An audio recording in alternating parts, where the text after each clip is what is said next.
Sure. Um, yeah, I was lucky enough. I went to a store that was releasing some stuff and got in line early and ended up with the stag. So that's Very nice. I'm in some lotteries down here, but I haven't hit on anything yet. So we'll see. It's crazy. One of my friends here in Columbia traded a lot B for a 91 Wild Turkey Cheesy Gold foil, which makes me regret ever opening my lot B. So I've pretty much resolved anything that I come across will probably most likely try and get turned into old Wild Turkey by hook or by crook. right. So Dude, I've all the like the lot B's and the old rips and stuff. Like I just haven't been impressed with them. You know what I mean? I mean, isn't lot B just Weller 12 in a different bottle? I mean, better bottle, Pretty much. better I mean, barrels or whatever. it wasn't doesn't. it wasn't barrel picked by the Van Winkle family, but I mean it's just the barrels that didn't fit their palate for whatever 12. reason. You know what I mean? So I'm sure, and it's good. I don't want anybody to think that I'm saying that it's bad. One, it's not the profile I like, and it's honestly like sub 100 proof. I would take a store pick of this Yes. over a lot of those lot B's and stuff. That was going to be my next thing. Of the old rips, I've had several pours out of 2 or 3 years of old rip, and I've had at least 2 store pick OWAs that I thought were hands down better than lot B and old rip, and it wasn't even close. Like there was a store in Sumter, South Carolina, did a 7-year non-chill filtered Weller pick that was just phenomenal. Like it was, and I'm not a BT guy, I'm not a huge Weller guy, but it was fantastic whiskey. Oh yeah. So, and they sold it for $34.99. There's a lot of like Knob Creek store picks and stuff. Yep. That are just as good, if not better, than like the 25th anniversary. Oh, the 25th is still, you can find that on shelves. If you wanted 6 of them, my store is stacked. If you wanted 6 of them, I could do it in an afternoon. Although I saw a dude just recently, he was unloading a whole bunch of them for $80 a piece. Oh, I'd probably be a buyer at that. At least one, if to have. I hadn't spent so much money recently, I probably would have jumped on one. I saw it as soon as he posted it too. I was like, "Oh, that looks so tempting." A buddy of mine hit on. That's almost half of what it is around here. He was in a less traveled part of the state. He found 3 or 4 age stated Knob Creeks for like 21 or 22, and the old 9-year that we all came up drinking and bought those for a rainy day. So, Andrea, and you said howdy, y'all. So, what are you besides our mystery pour, which we'll get to here at some point in time? What do you have open? What did I grab? Yeah, what you sipping? That 107, a Chattanooga whiskey, a Russell's pick, and a Four Roses pick. Nice. Which, by the way, do you guys have this anywhere around you? We do. I see it, but I've never bought it. Try it. I hear it's MGP juice from just hearing stuff around, but I will. So is that the single barrel? Is that the? This is just the regular blended 90 barrel or 90 proof. I do have some cask strength. It's like 113 proof. Yeah. And they have an experimental series, which is there's certainly guys out there that are doing it right, kind of paying their dues, and not releasing underage, overpriced stuff. So right. Yeah, I mean, like take New Riff for example. 4 years old, 100 proof, $40. That's fair. Nothing wrong with that. Nothing wrong with that to me. I've had samples out of 2 different New Riff single barrels. They were both 4 years and change. I mean, 4 years and a couple weeks or whatever. And they were good. And they weren't just good for craft or good for only 4 years. They were good. Just straight up good. They were good, period. So, Dave's in the chat. He says, Rarebird, he says he enjoyed the Knob DJ. Creek anniversary a good bit, but some selects are just about as good. And I agree completely. Like, absolutely. I now that I know Dave's watching, I can't confess my little side pour tonight. It's not turkey. I don't know if he'd approve or not. You're making enemies. I've got a head cold though, so I'm just going a little Evans single barrel to just have a little something that tastes like bourbon. Pal Joey says, "What are we drinking? Why are we up so late?" He wants to start a new series, Drinking on the Net, which is exactly what we're doing. Absolutely. So what do I want to drink with the steak? We're just now, or I'm just now having dinner. So turkey or roses? Maybe some Chattanooga whiskey. Sure. Can you grab me another glass, please? Wild turkey is always the answer. Turkey is the answer. It's a solution. And since we got Dave on, way off in the turkey weeds. So Long Branch, which was released earlier this year, right? Right. And it's not on the bottle, but it was in the press release that it's 8 years old. So the Long Branch's success, and apparently they're having to make more of it, which they didn't initially plan on. That has taken a bite out of their 8-year-old stuff. So the 101 that was batched this summer has 9 and 10-year-old stuff in it, and the rare breed that was most recently batched also has more 12-year-old stuff than it has. So if you're looking in your store and you're looking at, there's a laser code on the back bottom of Wild Turkey bottles, and it's going to start with LL/. Ignore the LL. Right. And then you're going to see two letters next. G stands for 2018, and then the next letter stands for the month. So if you see June, July, August, so you're like GG, GH, try it, pick it up. It's 101, but turned up a little bit. So it's got some of those older stocks in it than has normally been. For the last couple of years, I think 101 was 6 years old, 6 to 8 year old juice. Right. And now you're looking at 7 to 10 year old juice, and then more 12-year-old in the current rare breed. I know. I stopped by my local store and checked the date on it, and it was still the LLG, or no, the LLF. So what was that last year? Yeah, 2017. So if you're out traveling around anywhere, and we always seem to buy in fifths, Jim's in. Dave's got a pretty good idea on that. Check out the 100 ml bat wings, 250 ml bottles. Right. I need to check those too. I haven't checked those. Sometimes those turn a little faster. Tim, how's it going? Good. How are you? Pretty good.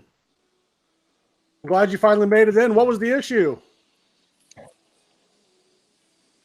I don't know. I got on my laptop and I got in, but so I wonder if it was something with the iPad or something. Trying to get the volume here. Don't use this that much. Sorry. Knocked Aaron's glass.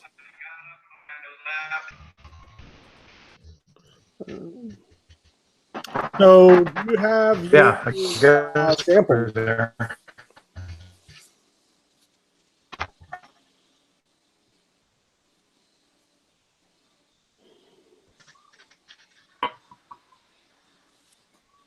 Can you hear me?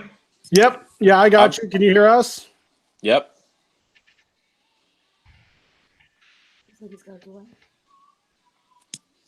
What's that? You there, Tim? Bird, I think he's actually being gypped by the Matrix is more of the issue.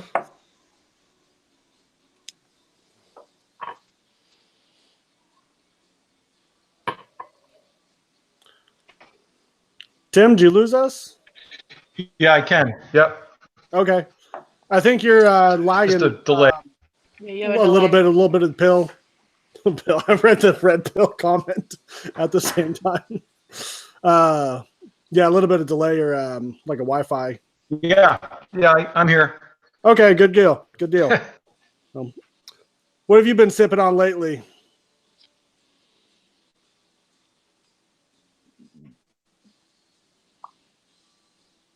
Matrix is not working. I think it needs to be the blue pill.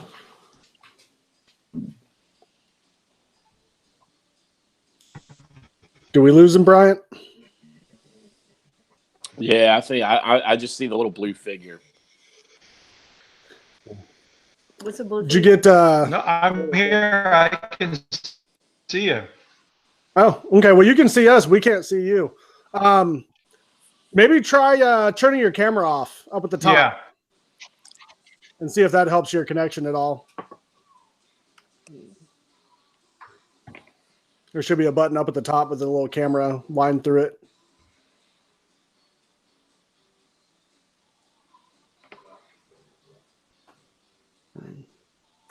Gosh, a little bit of everything. Brian, what's in your glass tonight, buddy? 4 roses. Just got some.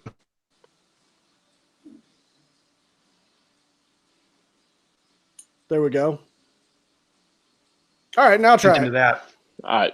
Sounds good. I've got an 05 Evan Williams single barrel. It's 9.5 years in and pretty nice. Nice Heaven Hill profile, which sometimes I like, sometimes I don't. But nice oak on this. Not a huge, big pour like I normally drink, but it's kind of nice to dial it back and get a nuanced pour every now and again. Mm-hmm. Pauline's asking what we're drinking right now. We got Chattanooga whiskey 1816 reserve. Yep. And I also have poured a sample. I actually get to pour the blind sample this time for you guys. Nice. We lost Tim. Tim dropped out. So anyway, I sent out samples to these guys, and going to do a little reveal and see what they think of it blind. Are we ready to do it? In a little bit. What are you drinking right now? You said 4 roses? No, I've got an Evan Williams single barrel from 05. That's right. So Tim, barreled in 05? Yes. Yeah, barreled 10/29/05, bottled 2/25/15. So 9 years and some change. Right. Someone was saying just recently that the Evan Williams single barrels, he's been really big on them for a long time, and was saying that they seem to be better in the odd years. So the 03, 05, 07, 09, or not 09, but I had a vertical of them there for a while, and then I drank a lot, and then it was kind of my default going somewhere, and you wanted to bring something pretty decent that a lot of people could drink that wouldn't blow their doors off, and they kind of got depleted. There's this one little store in Georgia that just had them shoved way back on the shelf from really 02, 03. Yeah.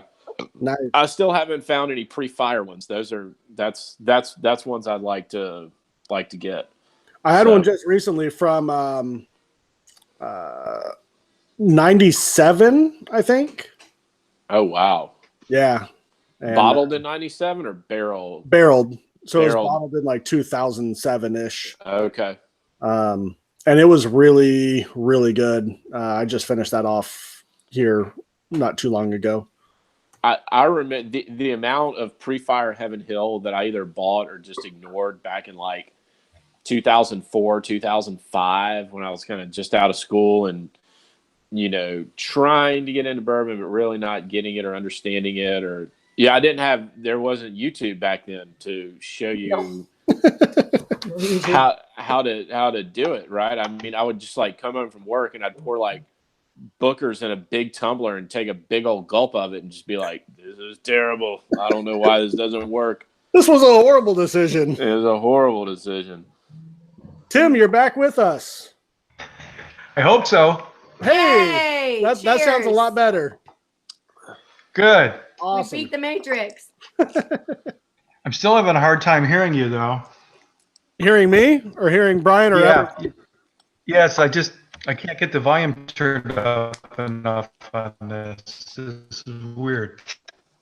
Is that any better? I moved the mic a little closer. What's up, Whiskey Dude? John Johnson? I'll figure it out.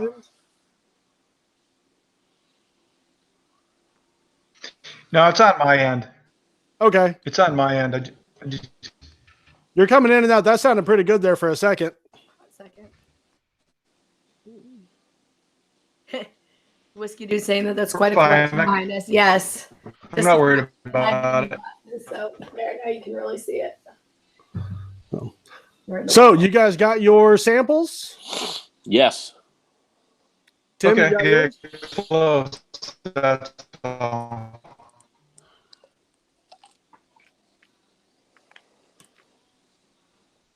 Tim's got his. I've got it. Scotty's on from My Bourbon Journey, and Jason from Mash and Drum, both awesome channels if you guys haven't checked them out. I do.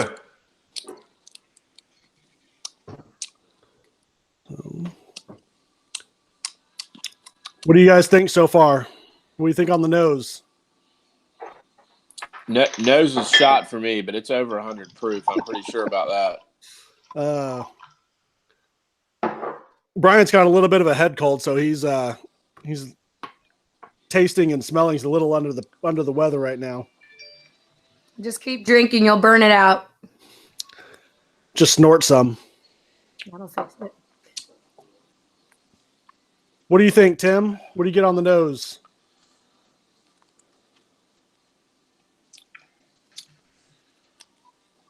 Bourbon Brofest. What's up, buddy? There's a little bit of baking spice on it. Smells like bourbon.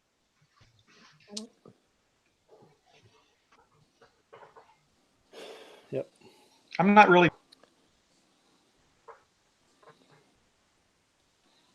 I'm not getting a lot.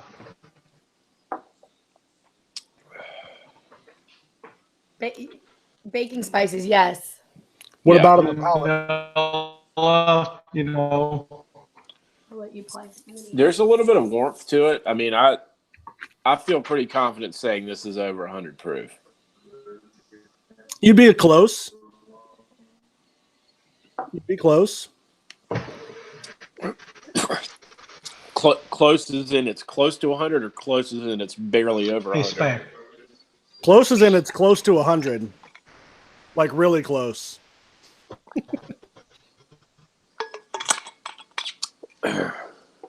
Bourbon Brofessor, what's up, buddy?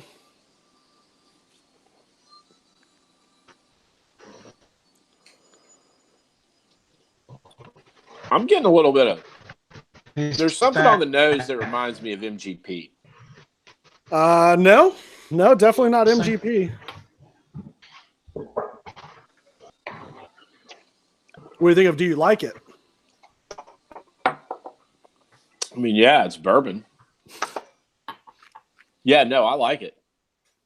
I mean, Don't ask me how much I'd pay for it, though. I don't know if I'm ready for the big leagues like y'all. What do you think, Jim?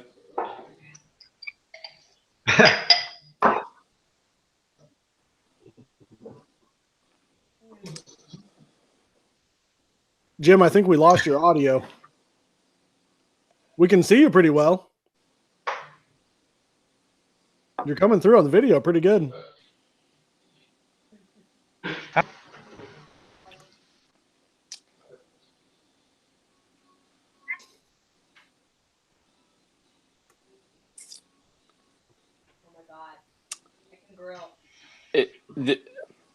So you are really. And you can't hear me?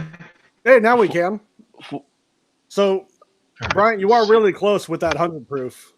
What it reminds me of, and I had a couple, and why I went MGP is I've had a couple Smooth Ambler Old Scout picks that were cask strength, but they were like You can hear me? 102 proof. Yeah, I got you, Tim.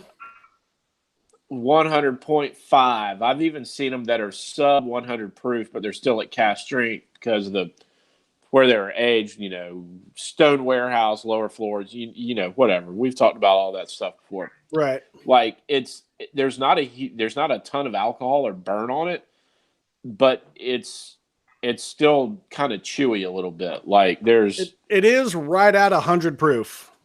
Okay. As in, it is 100 proof. So okay, that may narrow it down a little bit for you.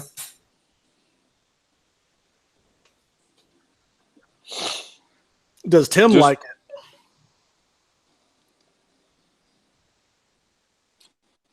Whiskey dude, go get some drink. I'll be back in a second. I got to know something real quick before I give you an answer. Uh-oh, he's going to his stash. I wouldn't go. Was that Tim?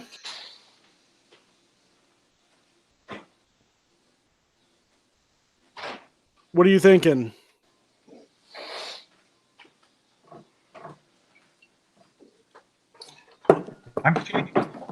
I'm changing glass much out of it. And whichever glass I go to, a Glen, just not getting much out of it on the nose.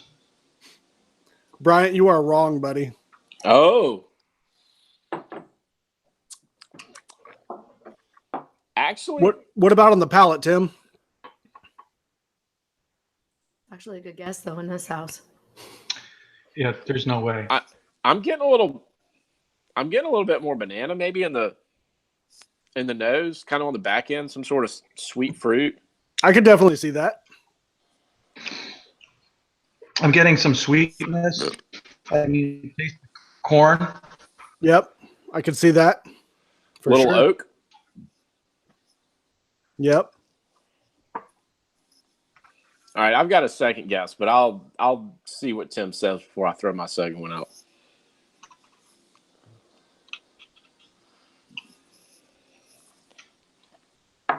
You guys want to guess? It's opening up my sinuses some. I will tell you that. Yeah, that's a good thing, right? That's helping.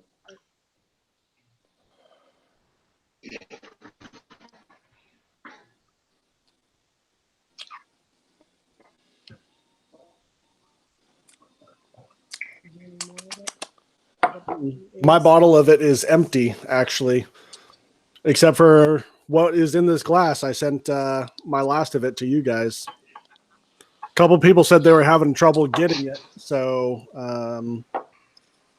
that's what I decided to send out. Is this one of the bonded old Fitz releases in the fancy bottle? No, not quite. What do you think, Tim? Any guesses? Any distilleries popping out at you?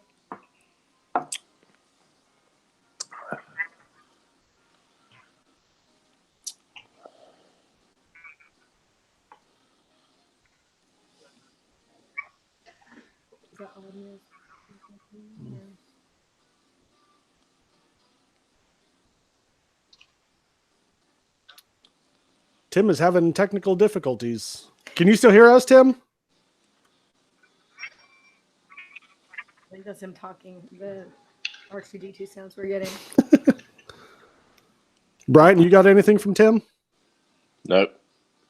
I can see him moving. His video's working. I see his mic thing. Nothing for me. Uh-oh. Starting to come through. Wish I could.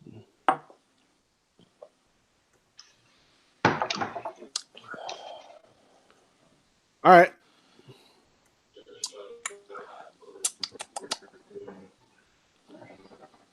So,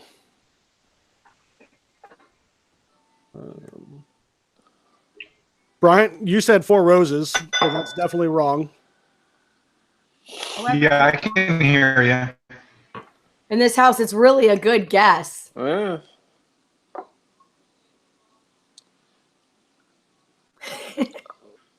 Could be. Could be. My Bourbon Journey just says I think he's streaming from an Atari. We're all old enough to know what that is. Yep. I miss those days. Hey. My chair. So, you guys want to see the reveal? I do. I'm very curious. Aww. Do you like it? Yeah, I like it. Cry. This is sad. Because I can see that. I've got one of those open. No, Jim, it's not chicken cock.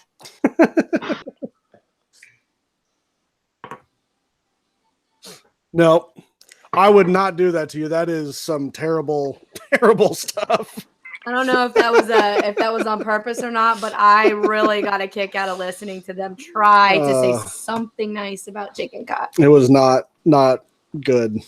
It was like chewing on raw corn and ethanol. They wanted you to feel like a chicken.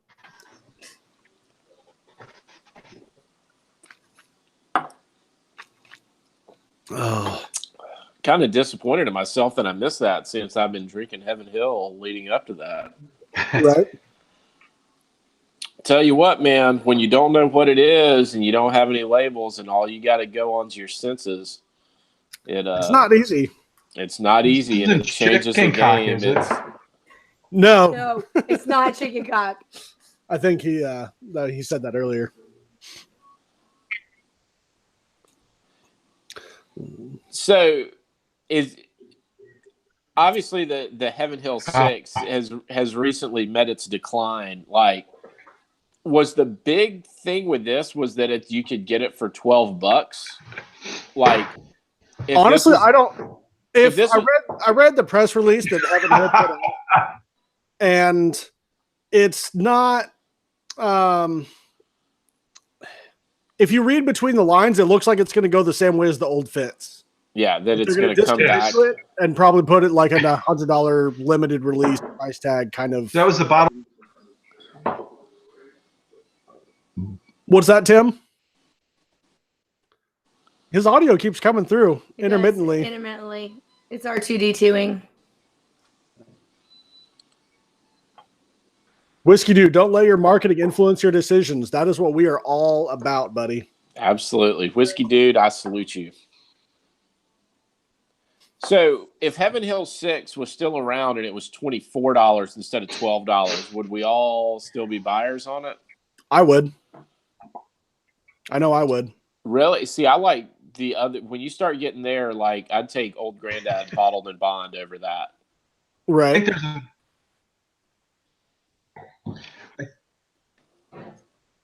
So an $18 bourbon will become $100. Yeah, pretty much, Jason. Sadly, sad. They said that they were putting that stock back to come out with another release, basically, so they could use it for something else. Which I read as we're going to jack up the price 10 times, and surely I don't understand the intricacies of running a massive distillery and marketing company like Heaven Hill, but in half their press releases it says, "Don't worry, guys, we have 1.4 million barrels of bourbon aging. We're not going to run out." And then on the other hand, it's like, well, we can't do this and we can't do that, and we can't do a Henry McKenna barrel pick because if we do, we won't have any Henry McKenna 5 years from now, which doesn't really make sense to me. But oh well. Right? Yeah, I don't know. I mean, I would like to say it's not marketing, but I know it is. You know what I mean? Like, they probably figure for something that they were selling only in Kentucky, they could do a nationwide release of something limited and make the same amount of money using a quarter of the stock. But the thing is, like, how many of those old-time Bottled and Bond brands do they have? I mean, it's got to be a half dozen or whatever, and then it's all in the same bottle, different label. It's all the same 4.5-year-old 100 proof Heaven Hill juice. Like, you'd think they'd consolidated that or something. Whiskey Scout was talking about the green label 6-year, which is the 90 proof version, which is the exact same stuff. It's just 90 proof instead of 100 proof. Yeah. And it's still really good. So I like it a lot. Tim, I saw you went and grabbed a bottle of it. Oh, it's full. That's awesome. Tim's got some. It's the 80 proof, though. It's not that great.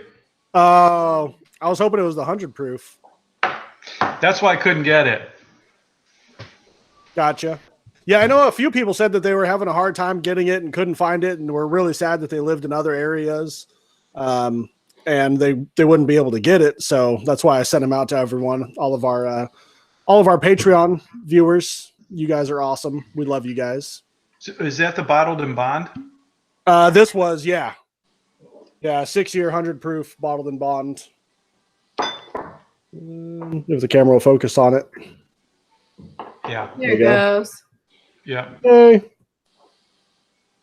So, if you can get the green label, though, I really like the green label 90 proof. So, I can't get that here. the green label? Where are you at, Jim? What's your market? Annapolis, Maryland. Oh, okay. I got you. Yeah. So I turned the bandwidth down, and I think that took care of it. That helped a There you lot, go. actually. That helped Yep. a really big ton. Yeah, Yeah, you're in that's high awesome. gear now, man. Yeah. Here we go. Freeway, hitting the freeway speeds. There it is. Do you guys, what else you guys sipping on tonight? Got anything lined up? Well, I've got this out of the cabinet, so I guess I have to drink something now. What recipe is it? It's just 100 proof OBSV. It's their standard single barrel, but it was a store pick of that. Tim, is that the batch 1 or batch 2? Dos.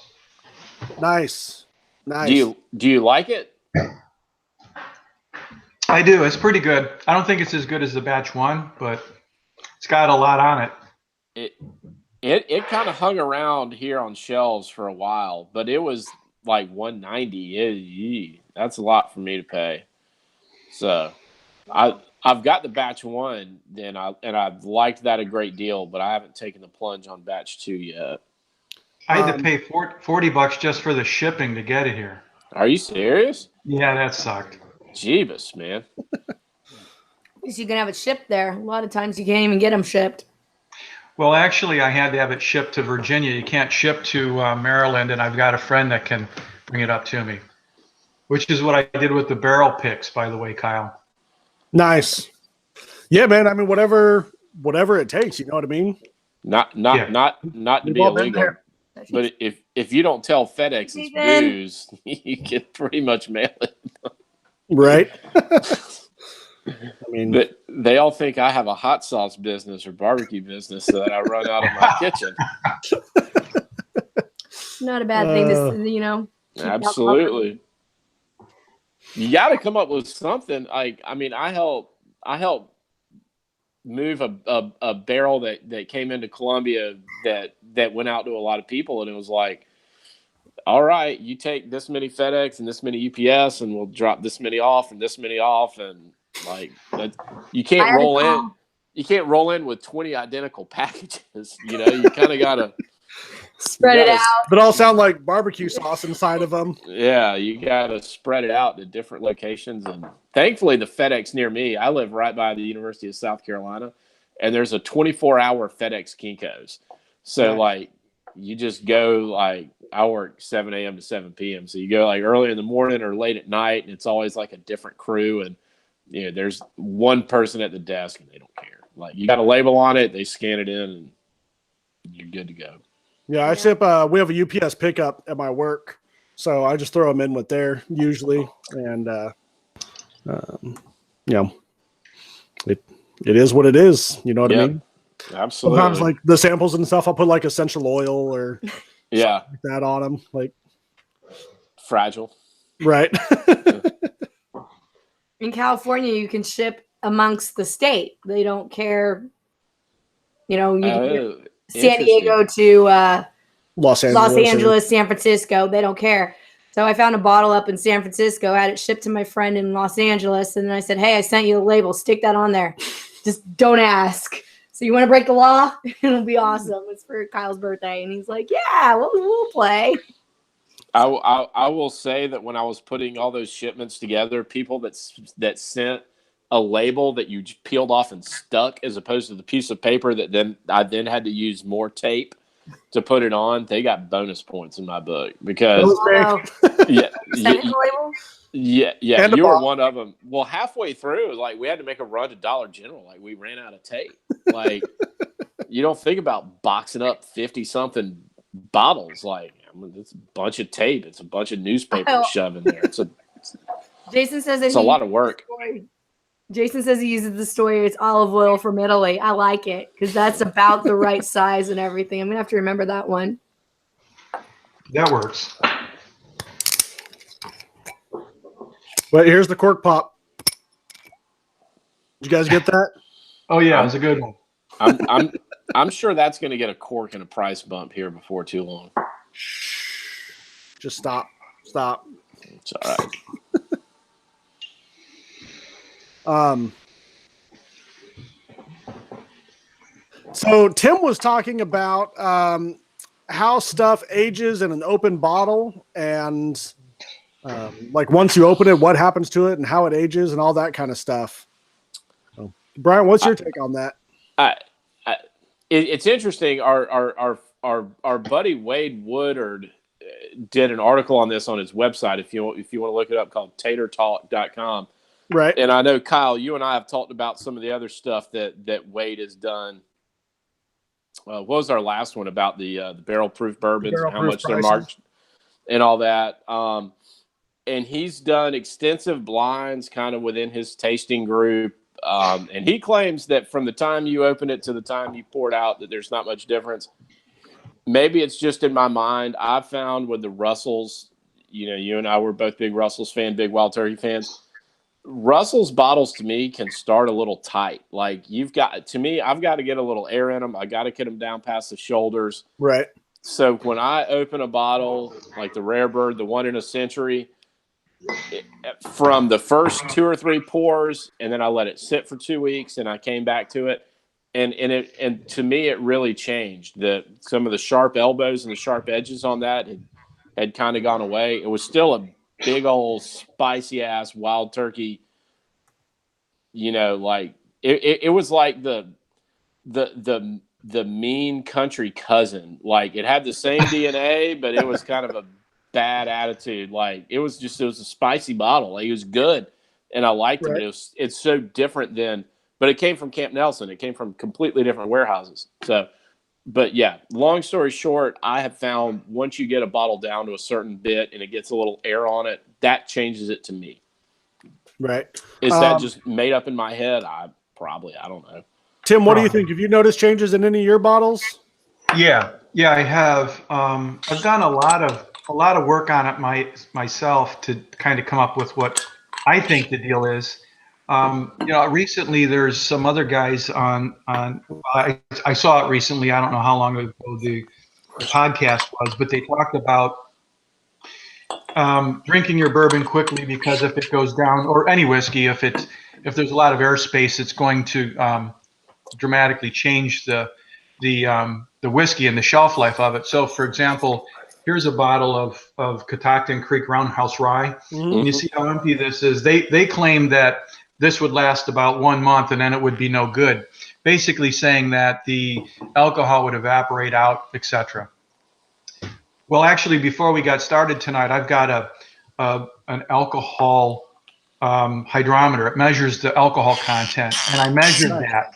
Now that's been sitting there like that for a year, and it's right at 80 proof, which is what it's supposed to be. It hasn't changed one bit.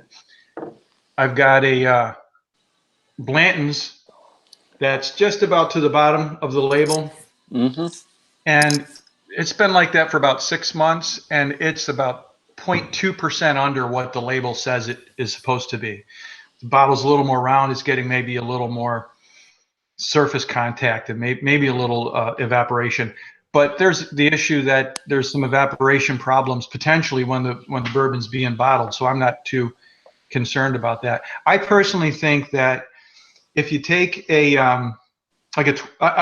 basically what I think it is that whiskeys will age quickly when they're young, and the difference in terms of taste will slow down as it gets older. So I've tasted a tremendous amount of distillate right from a still, and I can tell you in a month it's going to taste enormously different, and in 2 months it's going to taste even more different.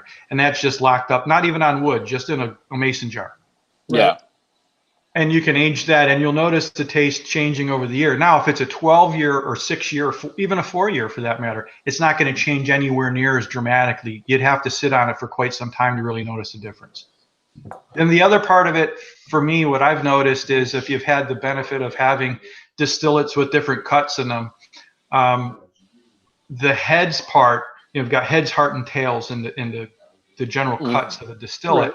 Heads will change pretty dramatically, much more so than tails will, because the tails is an oily compound, and that flavor sticks with it. So it depends on how they're cutting the bourbon or whiskey, in my opinion, which will influence how quickly it changes or how much it changes, and again, how old it is. So personally, I think it will change.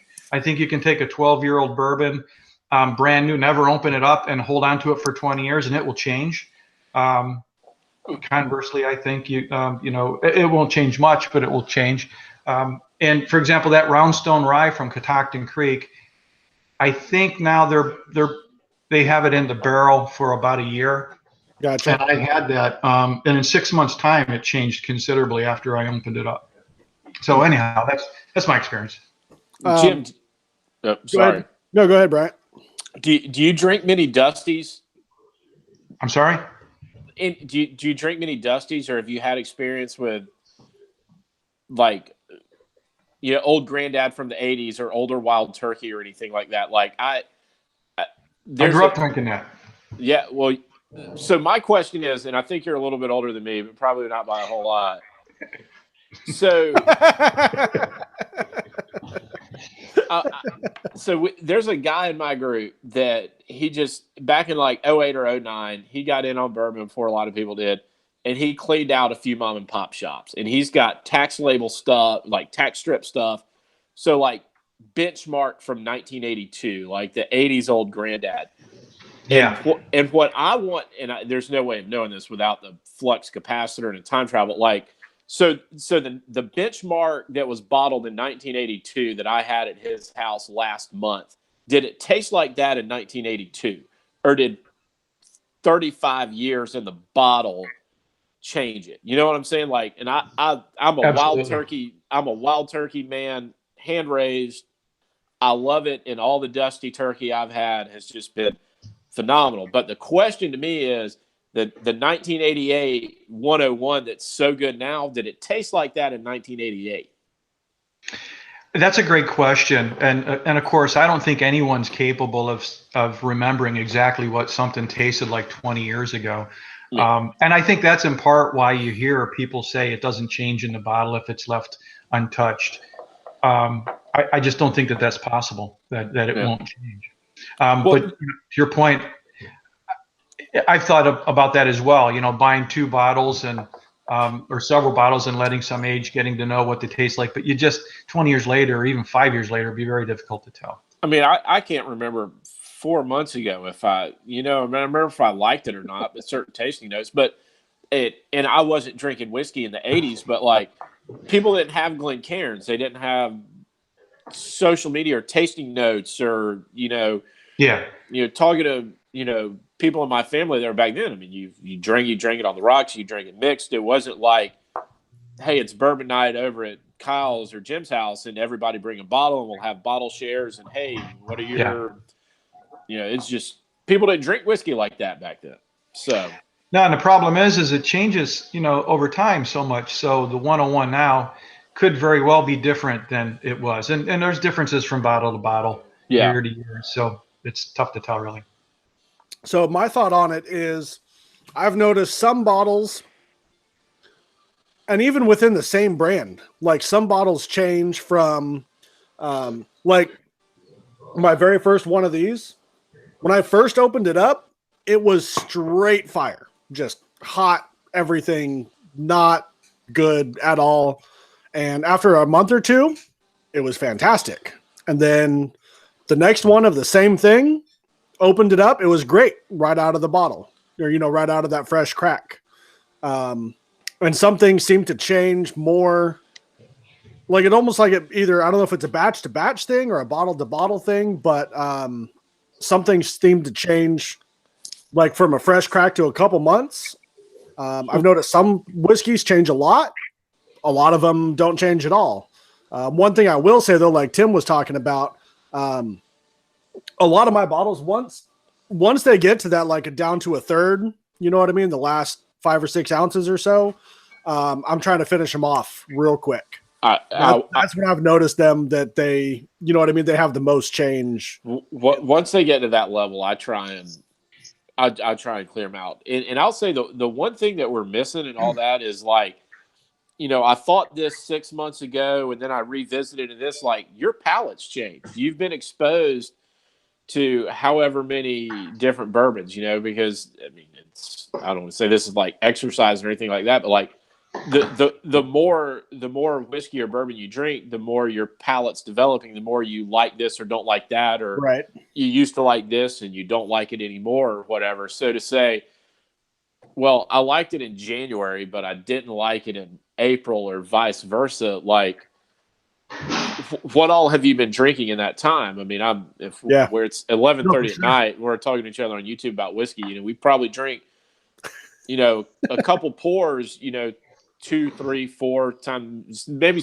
there's some weeks I don't drink at all. There's some weeks I drink, 3 or 4 or 5 nights a week. So right. The one variable in this is your palate is always changing. Like one thing, like I have this here from Lincoln Road, and you can see, I mean, it's down to its last little bit. What's the neck tag on that?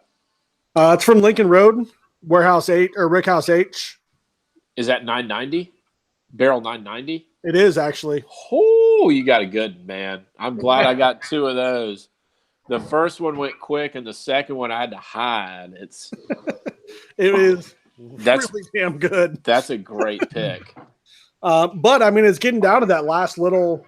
I had a pour of it last night, and I'm gonna have a pour of it tonight. And if it's not gone tonight, then in the next couple of days, I'm gonna try to finish it because if I really like it, I'll save myself a sample. Like I'll put it in a 2-ounce sample and label it and just kind of stick it in the back to just kind of hang on to. But you're right. Once they get to about that, I try and clear them off pretty quickly. Right. Yeah. I mean, so for me, 10 years ago or so, I had a Pappy 20. Okay. And I didn't finish it until just a few years ago. And for a couple years, there was probably, 2 or 3 inches in the bottom of it. You were keeping it so you could still have it. Right. And by the time I finished it, it just wasn't good at all. It just was not, you know what I mean? Like it started getting cloudy and it just didn't taste good at all. So that's the one thing, like I try to avoid. Like you said, if you can put it in like a 200 milliliter bottle or 375, if you got half a bottle left, or like you said, 2-ounce sample bottles, that's awesome. And that would definitely help.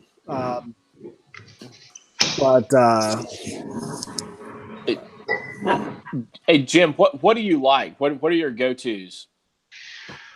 Oh man, it's kind of like saying which kid do you like more. Yeah. A Four Roses, actually Russell's Reserve. I like those. I like Rare Breed. I liked Rare Breed better a decade ago or more. Oh yeah. Let's see, Old Foresters, like the 1920. I like that. I've got a 1910 here. I like as well. That 1910 really surprised me. Yeah, I thought it was a good bottle. I do a lot of Russells, really, a lot. Yeah. Well, Blanton's every now and then, like if I get a good store pick for Blanton's, I like it. Otherwise, it's Blandon's. I think Kyle did one of those a few weeks ago. Yep. Tend to agree with that. I haven't been impressed with this year's stuff. I really haven't. I mean, it's been a minute since I opened a Blanton's. Like a lot of the 2018 stuff just is not. I had a whole stock of them there for a while, and then kind of drank through them, and then also,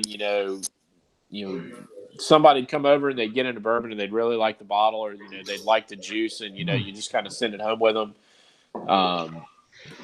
So, but being a wild turkey man, cheers to you, because we could sit here and talk Russells all day. I'm with you. I think that's my favorite thing going right now. That and the Four Roses store picks. Those two I can. That's mostly what I buy and drink. Bryant knows the way to my heart. So Tolf Thomas was asking, what about wine preserver? And I have some private preserve from Amazon. It's like $10-$12 a can, something like that. So what do you do with that? Like shoot basically whiskey? You would take, it's for preserving wine. So what you do is it removes you the oxygen off, so it doesn't oxygenate. Spray it in there. It displaces the oxygen with inert gas. Whether it works or not, I'm not exactly sure. I actually recorded we got 2 identical wines and opened a bottle. Took one from, basically we took like a glass or 2 out of each one. Yeah. And put the preserve in one, not in the other one. And in a couple weeks, we're going to see how that changes and do another recording with it. And that way we can, granted, bourbon's different than wine, but yeah, you know what I mean? At least you'll be able to see if it might have an effect on it. Now, I think it will. I will say this, and I haven't done it yet, but this is from somebody I trust. A few months ago, I came into some Wild Turkey decanters from the 80s, and they're pretty groovy. It's like the turkey and raccoon, or the turkey and fox, or turkey and owl, or what have you. And Rarebird set me up with a guy in New York who's like Mr. Decanter, done all the collecting, has them in bars and all that. And he said to get some of that nitrogen or inert gas or whatever it is, he said once you open one of those decanters, that they will oxidize fairly quickly. He said, once you decide to drink it, open it, put it in a tall round glass, and use that gas to keep it, because apparently there's a bunch of lead in that glaze, and you're not supposed to drink those every day, just like once or twice a month is what I've heard. So due to lead half-lives and such like that. So whiskey sounds. I've got 6 of them in my closet. Nice. Whiskey Sound said he just did a review on Antique 107. He's going to release it soon. Had a lot of the same thoughts. So you guys be sure to check that out from him. Whiskey Dude said he has never had Wild Turkey. Dude. Oh. Dude, that is like... Dude, just go get you a 101. Just get a 101. That's a great bourbon. It really is. I mean, 101 is like probably one of, if not the most underrated or undervalued, bourbons on the shelf. That it's funny, like people in the know, you know what I mean? Yep. They're like, dude, it's fantastic.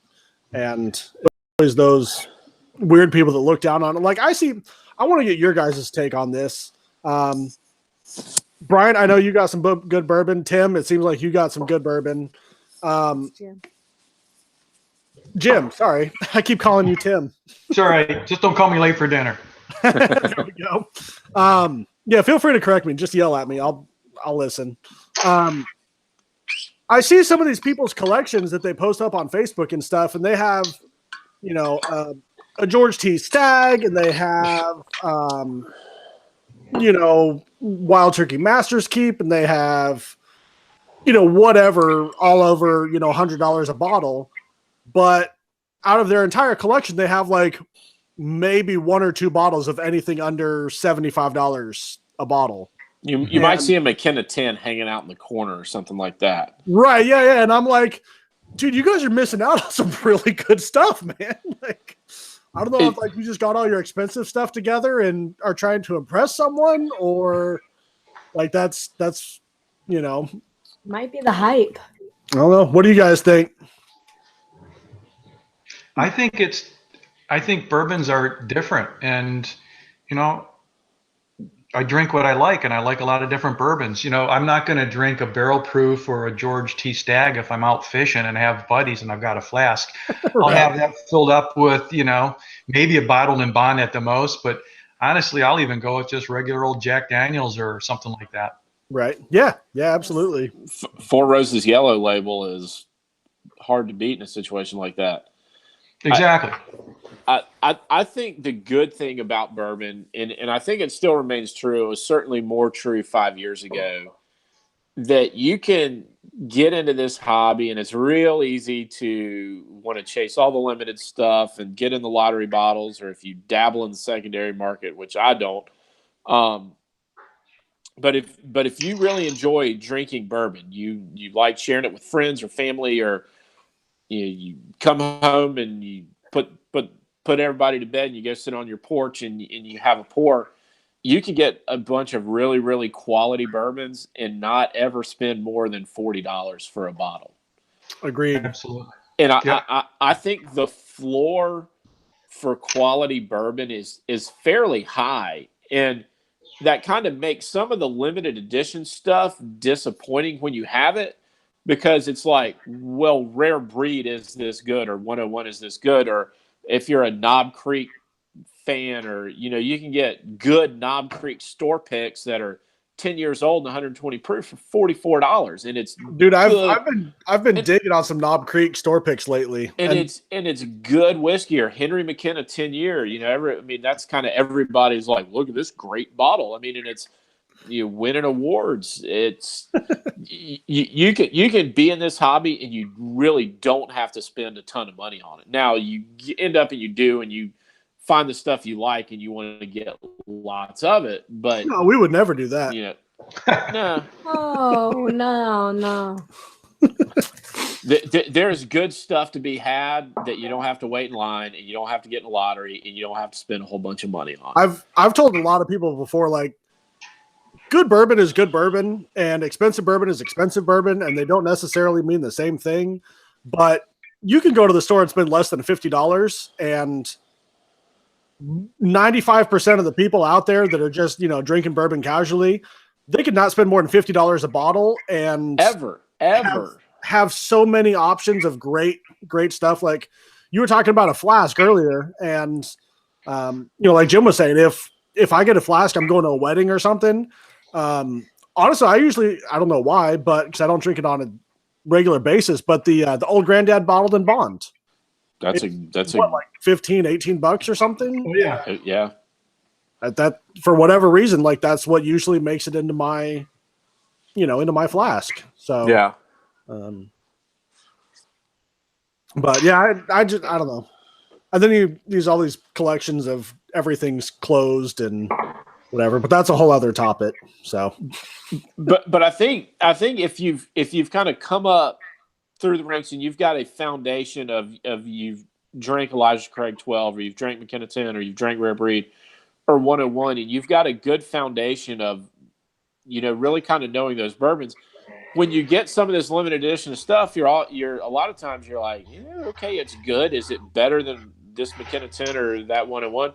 Yeah, but is it that much better? Does the hype and the price meet the product, especially when you compare it to some of these other, reliable things? Because I'll tell you right now, I've had 30 bottles of Wild Turkey in the cabinet over there. There's 2 or 3 or 4 or 5 store picks that I like more than Decades, that I liked more than Revival, and that I liked more than Master's Keep 17. Right. And I liked more than Diamond. And Decades is phenomenal. Decades is great. If you haven't had Decades, like, make it a point, see it on sale, pick it up. But you don't have to break the bank, man. You really don't. No, you really don't. Like, I have a couple good bottles. I know you guys do too, but like you said, like you don't have to spend crazy amounts of money to drink good, good bourbon.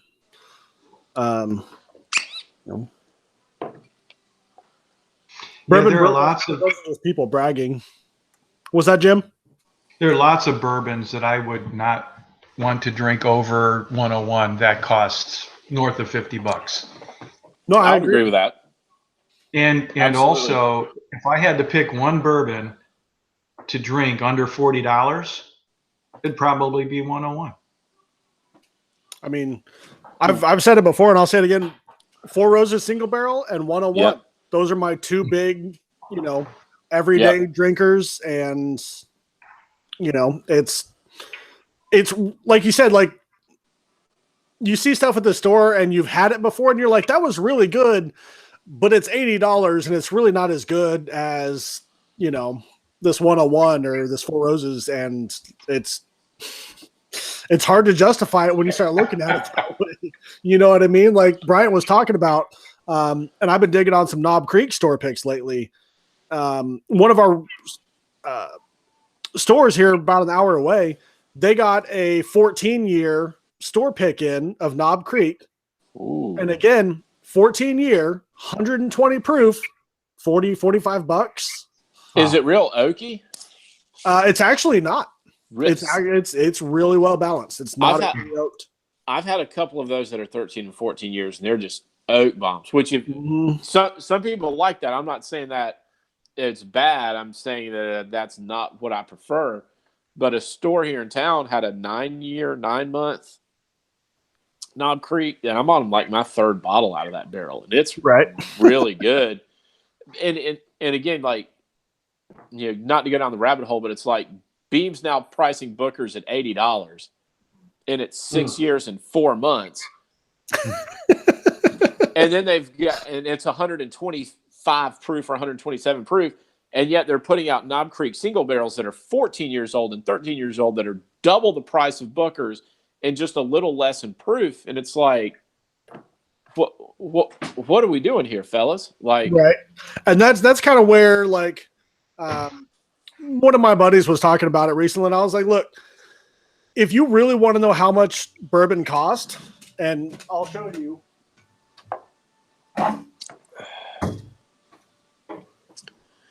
Everyone's seen this bottle recently, right? That's a good bottle.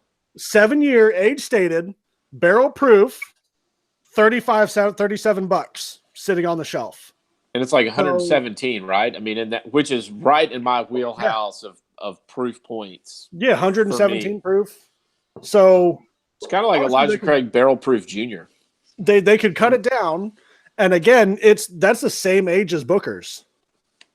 If you think about more than the most recent Booker's I looked at was like 6 years, 2 months.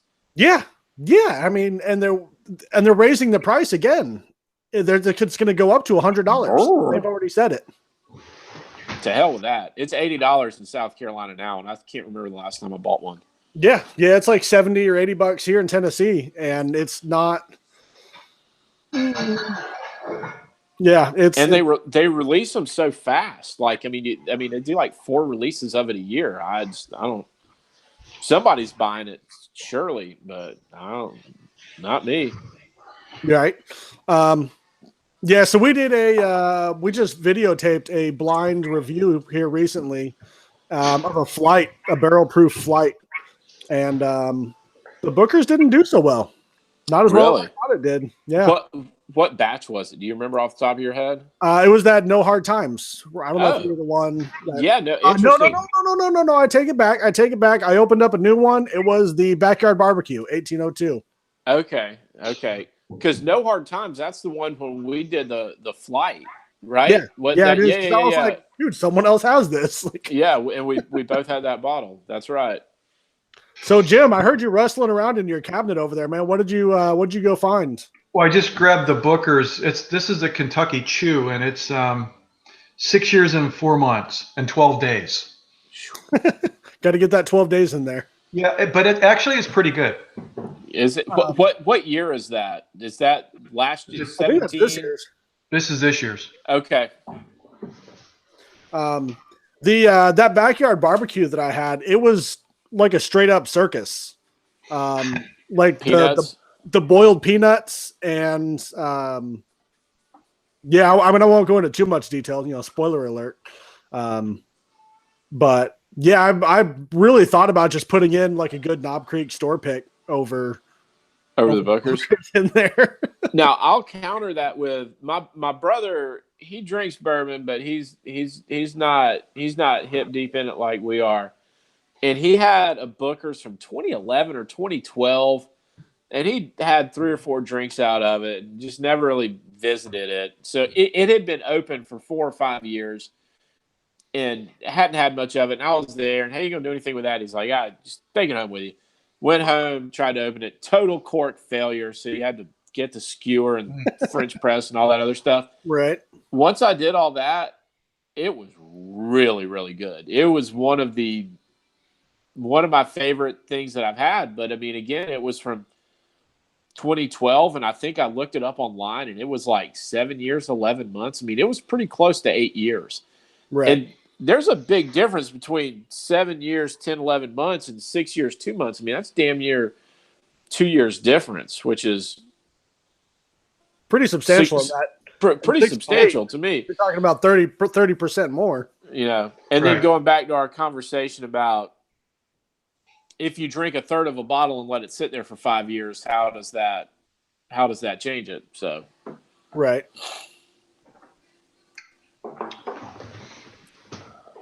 What do you think, Jim? I'm drinking the an OBSQ. Ooh, it's really good.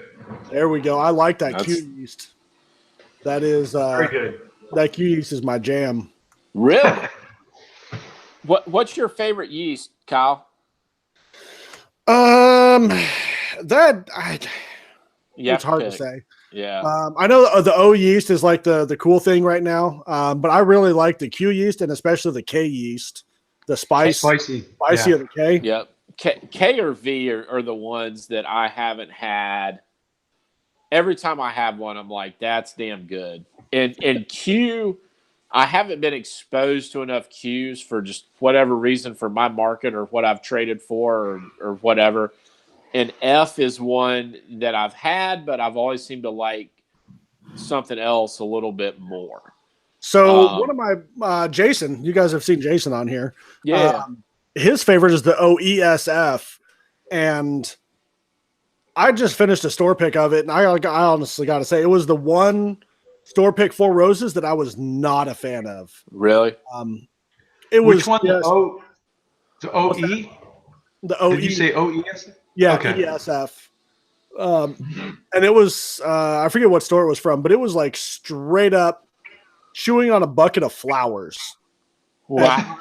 Not in a good way at all. And I got another OESF that doesn't taste like that at all. So I don't know if it was just that barrel or what. One of those people, I'm going to pick something unique. It was definitely unique. I'll tell you that. But it's I really like the Q and the K yeast. The V for me is more. It's one of those ones that like it's always solid. You know what I mean? Like they use it for the standard single barrel. Yeah, that's what I was going to say. It's like getting a standard single barrel. Right. And like they use that for the single barrel for a reason. You know what I mean? Like it's just well balanced, well rounded.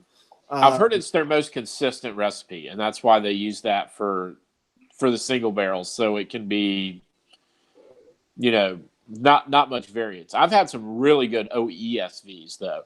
So between B and E, it kind of depends on my mood. So B is obviously going to be a little bit bigger, a little spicier, and E is going to be a little bit more nuanced. But right, no, I agree. OBSO is probably the one that I'm the most familiar with. Just for whatever reason, when I got into Four Roses, there was like 3 OBSO barrels in town, and then I went out of town to my aunt and uncle's, that Lake Point package that. I'm blaming it on you, Kyle, because you turned the label to the camera, and then like the 4 cases they had hidden in the corner just got. I was there at Thanksgiving, and I'm like, "You got any left?" They're like, "There's 2. There's 2 under the counter." And I'm like, "Can I buy them?" Like, you just get 1. I'm like, You're like, "But I'm the reason you sold 4 cases." I'm like, "I'm the reason you sold that." You're welcome. Now give me my damn bottles. Yeah. So. But for whatever reason, an OBSO is like hard as all hell to come by now. So is OESO. Oh, dude, OESO, it took me forever and a day. And I think I had to trade for one of them. And then one I ended up buying off of some shop in New Jersey that ships. But I don't know. When I first got into it, I'm like, oh, shit, OBSO is everywhere. And it just was like luck of the draw. And I was able to kind of load up on some of them. But that's the one I know the best. But V and K are probably, if I had to pick 2, those would be it. So, right. And I just haven't drank enough Qs to really get a good baseline. It took me a long time to get some cues. It really did. I traded 124 proof Q away. Oh no. Yeah, it was for a G Warehouse Russells though, so I ain't too upset about it. So do you like them higher proof or lower proof? For Four Roses, Yeah. I like the lower proof. For me, my ideal proof is like 100 to 115, 120. Mm-hmm. To me, there's something special about, and this is one reason I like some of the MGP stuff. If it's single barrel cast strength and it has the lower proof, so 104, 105, 107, somewhere in there, I just think those are really nuanced bourbons, and I just think there's a whole lot of flavor there, and you don't have some of that alcohol bloom and some of that alcohol burn. And that's one reason I've kind of gravitated to the Four Roses and why I like the Russells. Now, they're all 110, so that's still on the lower end for cast strength. They're pretty close to it. Some of those Elijah Craig barrel proofs, it's more alcohol than I want, or it's just not a that B518 is 133 like 0.4 or something. And I've got to be in the mood for that, but that thing can be a damn flamethrower. You really do. It's got a good bit of ethanol. It'll blow your doors off. The flavor on it is huge. Also, it's huge. It is there. A flavor bomb. But I've found even when I have something like that, the next night, like if I have one of those, I have to lay off for a night or two to get my palate back. Now, maybe that's just me, and somebody else might be out there and say, I drink this every night, and you don't know what you're talking about. That might be true. But I like those kind of lower proof cast strength stuff. I'm right there with you. Like my ideal range is like 100 to 115 proof. 115, 120, and after that, it's got to be something that I'm really in the mood for. Total Wine here in Columbia had a 10-year-old Bell Mead pick, so that MGP barrel. Yes. That was 100.7 at cast strength. Oh, I bet that was so good. Wow. And it was just layered, and it was just really good. And I would rather drink that than I would drink 131 proof Elijah Craig barrel. So it's not right, wrong, or one's better or worse. I'm just telling you what I like and what I enjoy drinking.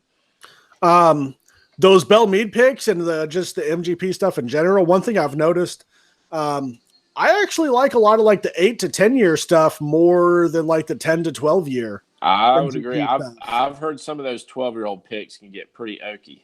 They really can. And like I don't mind a good bit of oak, but I really think the sweet spot for a lot of those MGP stuff is that 8 to 10 year. And a lot of people, they see it on the shelf and they're like, oh, well, I want the 11 year. I want the 12 year. But for me, like as far as flavor goes, the 8 to 10 year is really where it's at. I would agree with my buddy Zeke that says age is just a number as long as it's over 7 and under 13. There you go. There you go. If it kind of hits that range, 7 to 11, 8 to 12, that's kind of where most of what I've found myself enjoy drinking falls in that range. Baker's falls in that range. Yeah. Did you see the Breaking Bourbon boys reviewed Baker's? I think they put it out on social media today. That's one that it's like this sneaky bottle that everybody forgets about, but it's 7 years and 107 proof. It's like right down the line of what I like. Who is that? Breaking Bourbon. Yeah. They put up a review of it. I saw it on social media today. I don't know when they put it up, but no, I mean, what bottle was it? Baker's. Oh, okay, gotcha. So, which I like. It's probably my favorite of the Beam small batch lineup. So It's one that's kind of, to me, hiding in plain sight. I think it's probably a little overpriced for what it is. If it was up to me, if I could walk out of the store with that for what I'd pay for a Four Roses single barrel, I'd probably be a little bit more inclined to buy it. But whenever I buy one and drink it, I'm never disappointed in it. Whenever I take it somewhere to a bottle share or something like that, people are like, well, damn, I see it all the time, but I don't buy it all the time. So, The Baker's 107, the first time I had it, I just thought it was thin and bland and, had a little bit of spice, little tiny bit of ethanol, and that was it. Yeah. And then I really, sat down with it. I did a blind review of it, and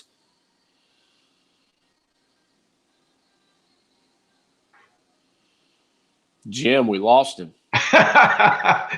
That's okay. He's going to tell you how poorly he thought it performed in his blind reviews.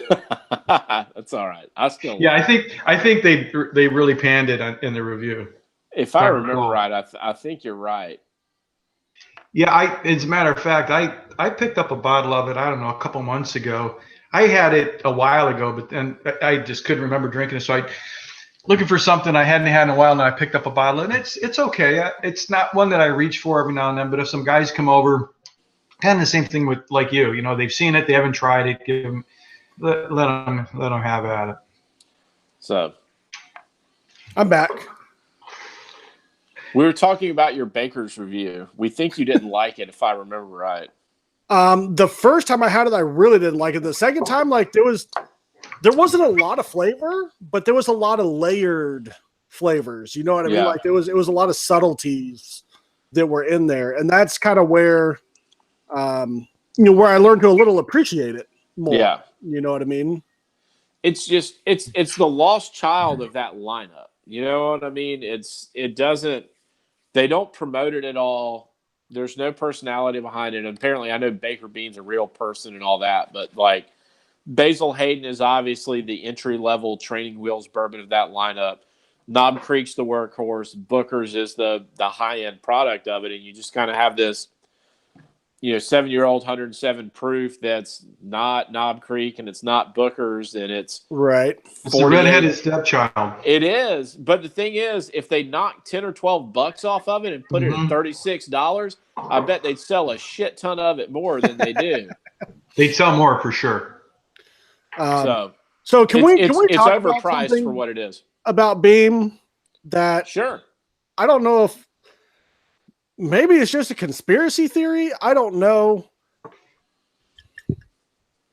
Okay, we all know this bottle, right? Yep, I'm with you. Single barrel, store pick. Yep. Knob Creek. Yep. Single barrel, small batch, aged 9 years. That was on some Russell's Reserve barrels at one point in time. Single barrel, small batch, and you think that just might be the marketing people.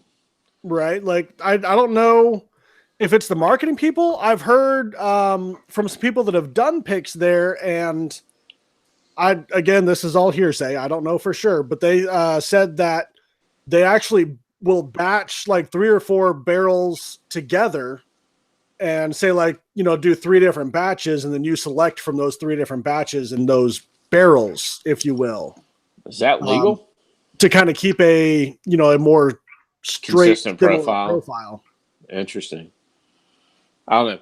I'm gonna have to dip out. My phone's at about 2%, and I'm about to lose you boys. So is that why your video cut out? That's why my video cut out. So I'm gonna bow out. Always a good time. Jim, enjoyed meeting you.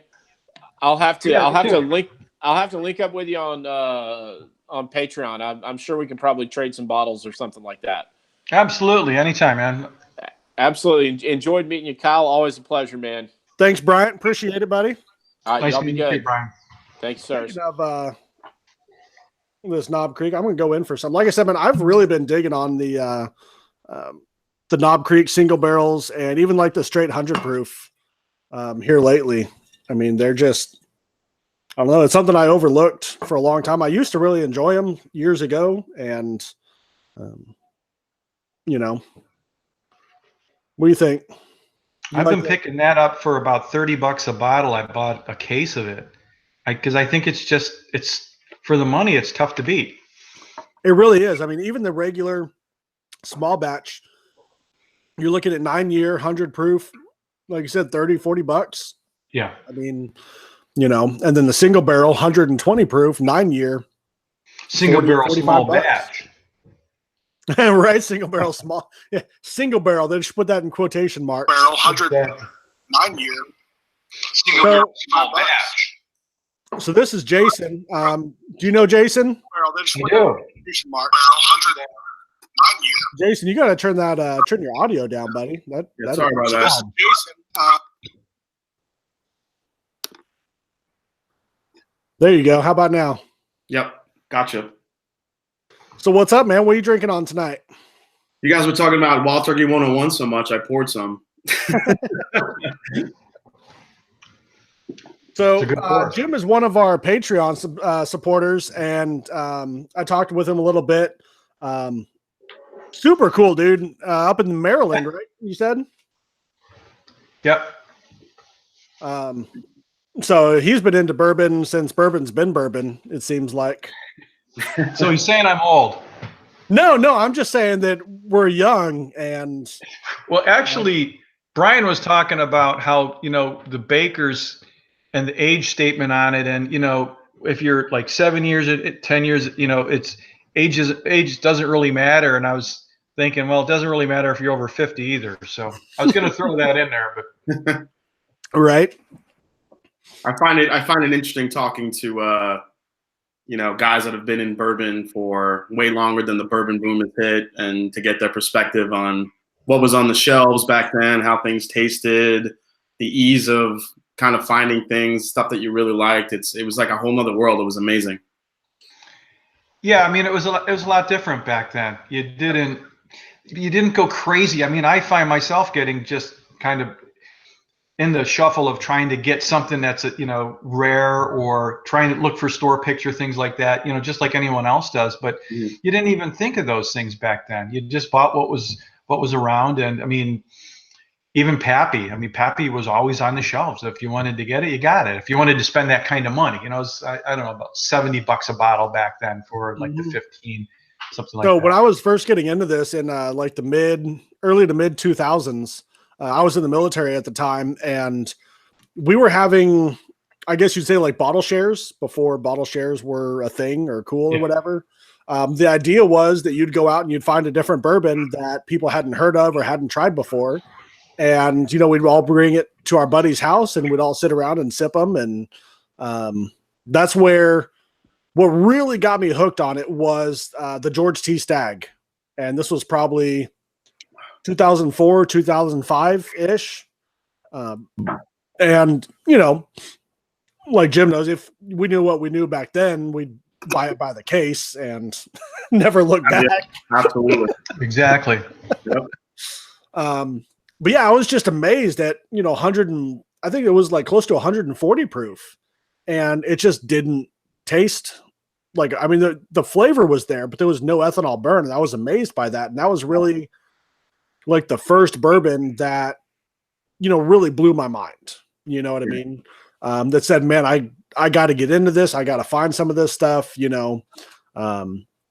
So what about you, Jim? What got you into this? Well, my family had a liquor store forever. I mean, they recently sold it. It's been around since I've been born. So I grew up around that. And so, I remember when I was 14, 15 years old, going into the liquor store, and my grandpa would have something, and, I'd try something out. So I grew up drinking all different kinds of spirits. Primarily, I would say those Scotch and bourbon. Yeah, the only whiskey I knew growing up was, so I grew up in an Italian family. My grandfather made wine fresh every September and drank that all year round until the next September once he went through his barrels. But the one whiskey he did have on the table was a Four Roses rye. And my uncle has old pictures of it, which I thought was amazing. I didn't realize they even made a rye back then, but until he showed me the picture, I was like, wow, I remember that, seeing that on the table. So yeah, he usually whipped that out for when guests came over who wanted some whiskey. So it was pretty interesting. So Jim, what are kind of your go-to bourbon? Well, let me ask you this: how much bourbon versus Scotch would you say you drink now? I really don't touch Scotch anymore. I mean, it was good man. It was blended Scotches way back when. I'm talking in the 80s. Blended Scotches, and then got into single barrel Scotch or single malt Scotches, and I like those. but I always had bourbon. But bourbon was more of I'm out hunting, I'm out fishing, doing, smoking a cigar. Yeah. I was like bourbon with a cigar much more so than scotch. And then it just got to where maybe I was just smoking too many cigars and I was drinking a lot of bourbon. But I switched over to bourbon solely, probably 20 years ago. Oh, wow. Okay. And like I said earlier, I drink a lot of different types of bourbons, and it's just really I like to have a lot of variation, and just try different ones. Not try them, but have one depending on the moment. But I drink a lot of if I'm not hunting, I never really drink when I'm hunting unless it's afterwards at a camp or something like that. I'll drink like on the stream or when I'm out fishing. I'll have usually an 80 proof or a 90 proof type of bourbon, something like that, and then get into something at camp or around the house at barrel proof. And it varies. It runs the gamut. I mean, basically name it and I've probably had it or have it. Right. Yeah. No, I agree. So for me, like a lot of it is I live in a really small town in a small county, and there's, one bar around here, and I'm pretty sure they think that Maker's Mark is, top shelf. Yeah. And so in order for me to try anything, either, we go to a bottle share and that kind of stuff, and those are awesome. And I've been lucky to try some really cool stuff. But for me, it's a lot of if I want to try something, I have to buy a bottle of it. You know what I mean? And like, I want to try everything, which is why like my cabinet is usually so diverse. Mm-hmm. I have a whole bunch of stuff that's, in the closet unopened or whatever, but I really like having some of everything on hand. You know what I mean? When someone comes over and they're like, hey, I've thought about getting into bourbon, or, I want to try some stuff, and I'll ask them, do you like Big Chew, or do you like, or the big red bubble gum, or do you like the really sweet bubble gum, or, you know what I mean? To kind of try and get that. And then I'll throw some stuff at them and see what they like. But like the Angel's Envy Rye is somewhere around here. To me, it tastes like straight up marshmallows, and it's overly sweet. I'm not a fan of it, but I still like to keep it on hand for people like, oh, I really like something really sweet. Cool, you know what I mean? Here, try this. Yeah, and even people that don't like ryes are like, oh, that's really good. Regular Angel's Envy tastes like those circus peanuts you were talking about to me. Dude, I'm telling you that backyard barbecue was like straight up boiled peanuts. It really was. You guys get the craziest tastes out of bourbon. Although the weirdest one that I came up with was recently. It was Dickel Single Barrel, and it's not the whole flavor, but kind of midway through the palate, it tastes like a custard. And I thought I was nuts, and I had a buddy over. We were brewing beer on Sunday. I grew up with him, and I grew up in Buffalo, but he lives in this area. And I asked him, what do you think about the mid palate? And he said, yeah, I think it tastes like custard. And so it wasn't just me. That's a good little verification there for you. Yeah. Exactly. I'm not one to tell people, you don't taste something or you don't smell something. Like if you smell it or taste it, like that's, that it is what it is. Oh, sure. Absolutely. Yeah, and usually it'll be like along the same lines, when Jay and Jason and a couple other people are over, I might taste peaches, and Jim might taste apricot, and, Jason might taste, something else. But I mean, they're all within that, that kind of narrow line where everyone's kind of on that same, that same path. It might be interpreted a little different, but, we're all. You get bananas from Jack Single Barrel. Yes. Jack in general is just straight up bananas. Yeah. It's the trail mix with the banana chips in it. Those dried up banana chips. Yes. For me, it's almost like that artificial banana sweetener that you might find in like a like a medicine or like the fake syrup with the banana flavoring. Yeah. Like I actually will say I reviewed which one was it? I think it's up here. Yeah, this one, this Jack Daniel's Single Barrel Heritage. I wanted to get a bottle of that. What'd you think of it? This actually kind of blew my mind because it wasn't. This is a toasted barrel that they then char, and they also put the whiskey in it at a lower entry proof. So it's got a ton of flavor to it. It doesn't have. It's got a little bit of that banana, but it doesn't have that super, like you said, that super fake banana punch to it. It's more underlying. There's just a lot of really good sweet oak notes in there. It's really delicious. It's a different flavor profile, but if you could think of the influence from the Michter's Toasted. I was just going to ask you if you thought it was like that one. Yeah, it's that type of influence. Not the same flavor profile. I don't want you to think that I'm saying it tastes like Michter's, but that type of influence, that type of barrel quality is what you get in there. I mean, it's definitely on the sweeter side, Tennessee whiskey, but I was blown away by it. I thought it was really good. I'm glad to hear that because, like I said, I read what they did to the barrels and everything, and I was like, man, that actually sounds really good. Like it almost sounds like the lower entry proof and the toasted barrels and that kind of stuff. And I was like, man, that does sound really good. My local store got a few of them in, and I just missed out on it. But I really like the Jack Daniel's Single Barrel Proof. Oh, that's delicious. I love that stuff. Yeah, that is one to me that is. It still has a little bit of those underlying banana tones, but it's not super crazy like the the Black Label. Yeah. So, Jim, I heard you talking about the Jack Daniel's earlier. Poured it in your flask or something. Are you usually going after the straight, just number 7? It varies. It depends on which one of my buddies I'm with, because there's some of the friends that I have, they can't even deal with that. So I go with the Gentleman Jack, and that's been filtered twice, so it's smoother. It's a little easier, and it still gets the job done.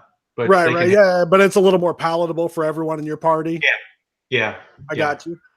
I mix it up. I'll go with some Weller Special Reserve, or go with Ezra Brooks, or just pretty much anything in that genre. 80 to 90 proof. Right. Old Granddad, you name it. Yeah, absolutely. I've been kind of surprised of some of the stuff coming out lately in that 90 to 95 proof area. Even like some of the 85 proof, the 83 proof and whatnot. It's got a really nice mouthfeel to it. It's got a nice oily mouthfeel. It's got a good depth of flavor. I don't know if they're honey picking barrels or doing some stuff with lower proof or what, but some of them that are coming out here recently, I've really, really liked. Have you had the Gentleman Jack? Yeah, for sure. There's not a lot on it, but it's really soft, and it's got a thick, oily mouthfeel to it, if that's what you're going for. It is pretty oily. I would prefer, that mouthfeel with something like Wild Turkey 101. Then you'd those flavors, and then you'd have something really nice. But it's palatable. For sure. Oh yeah, for sure. So we're actually, where I live is like 10 or 15 minutes away from the Jack Daniel's distillery. So we actually get quite a few of the releases like in the Middle Tennessee area and stuff, and especially being local to Jack Daniel's. Sure. A lot of like their more limited releases and stuff like we can find around here all day long. You know what I mean? Oh, wow. We still got the, the Angel Share and the, do they do a toasted barrel? You know what I'm talking about? The 375 milliliter. Taster's Choice something. No, I can't say this. No. It was basically a release for Middle Tennessee only. Okay. They did an Angel Share version, which is the barrels that had the more. I have one of those, Kyle. Yeah, the higher evaporation rate, and we still have those sitting on the shelf, and they were bottled at 107 proof. Really? Yeah. So I was lucky enough to grab a bottle of the Angel Share one. I was telling Jim we have like cases of it sitting on the shelf around here. Really? We're like 10 or 15 minutes away from the distillery. What are the other two besides the Angel Share? It was the Angel Share, and they had I don't know if it was like a toasted version. I may be thinking of that. The other one that you were talking about. Was it the Michter's toasted? The Michter's, yeah. That's really good. But yes, I mean we get quite a few of the Jack Daniel's stuff around here. I'm not big on Jack Daniel's personally, but we do get to try quite a bit of it and whatnot around here. They used to have free tours at Jack Daniel's, and it was awesome. Everyone would come to town, and we'd always take them to Jack Daniel's, a really pretty tour. And now, I gather they have some tours. You can pick what bourbons you want to try now, because it always used to just be a dry tour, and one of their tours is like $100 for a tour, and I'm like, I don't know. I don't know what you guys are offering on that tour, but you can go to Heaven Hill and do the connoisseur tour and try the 27-year and the William Heaven Hill and the Elijah Craig Barrel Proof and all kinds of stuff, and it's like $30. So I don't know what Jack Daniel's is offering on that $100 tour, but wow. You're going to be able to roll a barrel home with that price. Right? Exactly. So yeah, I'm not a huge Jack's fan. It's just one of the ones going back 20 years ago. We're talking about old timers drinking bourbon. That was definitely one that was in the mix. That was something that a lot of people had and was very much available. That Evan Williams. Well, hell, my dad even used to drink 10 High, which is god awful stuff. Hey man, be careful. I hope he never watches this. Some people now would pay big dollars for those old bottles. Well, it was funny because Brian was mentioning the old porcelain style with the wild turkey bottles, and we in my family liquor store, the whole front of the storefronts was just loaded with them, all different sizes. And I'm sure my uncle, who was the last one to have the business, I'm sure he's got an attic full of that stuff. Right. Little does he know people would pay $500 a piece for them. He might know it. He definitely might know. I was surprised when he told me he knew that he could get $1,000 for Pappy when I called him up and asked him for something. So there you go. Did he have any? He can get it, and he does. There's a doctor client of his that he would get it for, and I wasn't going to take that away from him. So right. Yeah, but he was pretty plugged in. That's pretty awesome. Yeah, I was telling Bryant earlier, I lucked out on a bottle of George T. Stagg this year. Nice. And that's been about the extent of my luck this year, though. That was just recently. Up until then, like my greatest find for that whole BTAC season was a Weller 107. Not even a store pick. So yeah, so I looked into a bottle of Stagg, and that's pretty awesome. I'm doing the state of Ohio is doing a lottery. I think it starts December 10th. You sign into a computer, you go to the state liquor license website, and you basically you pick one bottle from the Pappy that you want to either try to get, and you pick one bottle from the BTAC that you want to try to get. So I'm gonna hopefully to get lucky. I've been trying to get a bottle of either of those for the last 3 years, and always come up empty. It's always tough. The guy at the liquor store that I talk to a lot, he's like, yeah, back when I was drinking bourbon, I could literally find Pappy Van Winkle next to Beam. It was crazy on the shelf. Oh yeah. Yeah. Yeah, and honestly, the first time I had Pappy, I thought, I'm not sure I really like this. Yeah. And I'd much rather have a Stagg over a Pappy any day.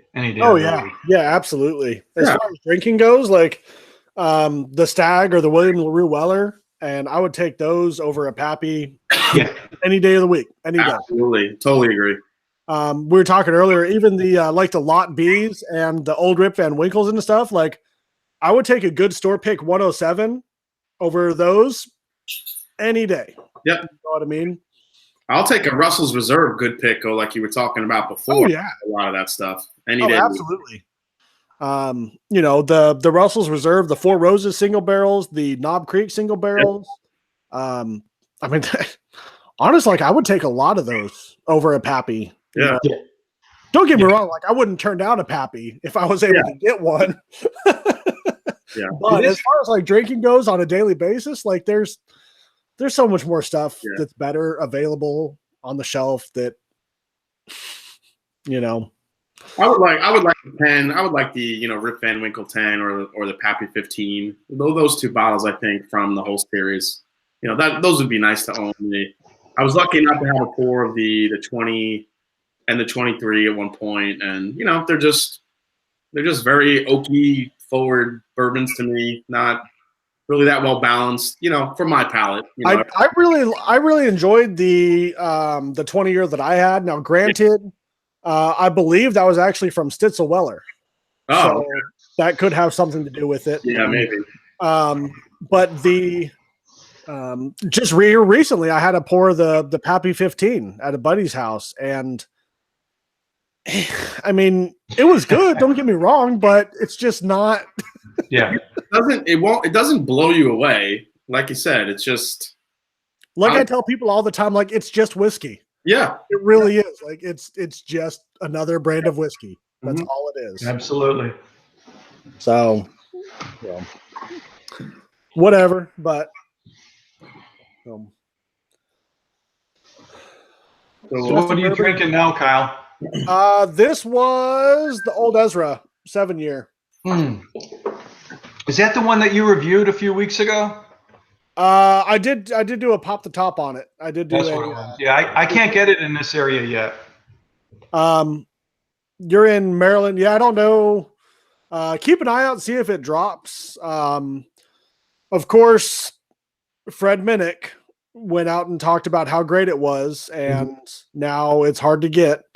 I had a case of it sitting on the shelf at the store around me. That is one good thing about living in a small town is stuff comes and just sits on the shelf. Like there's some Little Book sitting on the shelf right now. There's some Old Ezra Barrel Proof sitting on the shelf. There's, you know, we don't get the cool BTAC allocations and whatnot, but a lot of the other allocated stuff that comes in a lot of times, like it just sits on the shelf for a while because people around here, they just want their, you know, their benchmark or the, you know, what have you. So it has its ups and downs.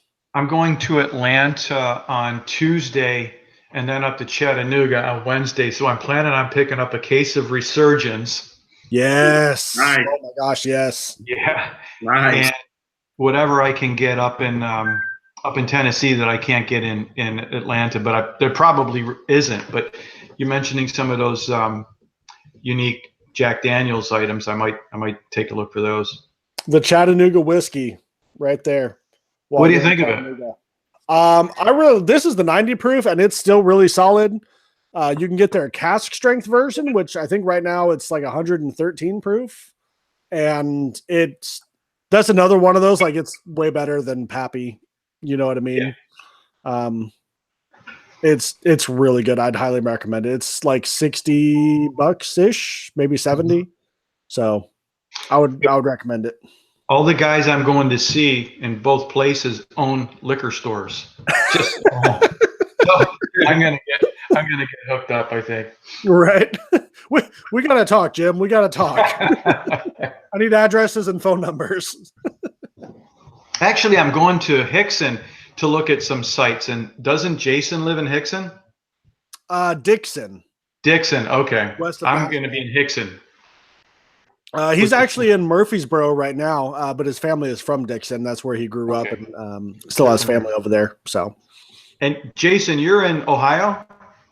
Yeah, I'm originally from New York and moved to Ohio about 2 years ago. We're in New York. Queens. Oh, okay. The other side. I'm from Buffalo, so. Oh yeah, you're up in snow country. Definitely. Yeah. Definitely. Lots of snow. Jason has to drive a good 6 hours just to get any kind of good bourbon, I heard. Got to cross those state lines. Actually, I get pretty lucky. I cross right over the Cincinnati border there into Kentucky, and New Riff is right there. Mm-hmm. I've gotten quite a number of their single barrel picks, and then they have a party source store right there, so I'm able to get some good stuff there. But yeah, if I want to go and really go hunting, I got to go deep into another 2 hours deep into Kentucky. Right. Yeah, we're away from the distilleries and away from the touristy areas. Exactly. Yeah. Yeah. It's a 10-hour drive for me to get there, though. Whew, man. Yeah. Ouch. Yeah. One of the last barrel picks I was on, one of the guys was from that Maryland area, and made the drive to go do a barrel pick. Yeah, I'm actually Cobb. I'm actually doing my first barrel pick in January over at Buffalo Trace. Awesome. Buffalo Trace barrel. Yeah, it's either going to be not sure yet. It's either going to be an Eagle Rare or a Wello 107 pick. Nice. We did actually did 2 Buffalo Trace picks and 1 107 pick.